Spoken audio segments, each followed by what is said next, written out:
What can we offer people to like get in tune with themselves and build that bigger picture, build that bigger target of self? As a matter of fact, this is one of the first workshops.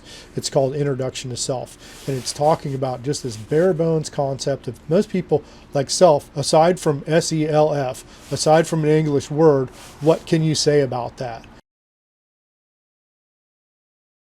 And first of all, go back to environment, because you can't understand an organism without its environment.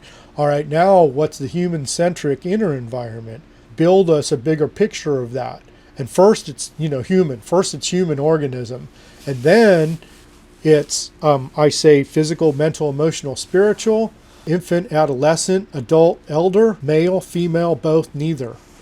But to go through those and like we talk about feeling this flow, tune in with what's our physical, mental, emotional, spiritual. And in this, I actually have like a worksheet and I talk about it and what it is. And of course, with the caveat that they're just placeholders, it's my words. So there's not separation really, but to use our tools and to help us, focus on one part without losing context. So people can get a better context of themselves.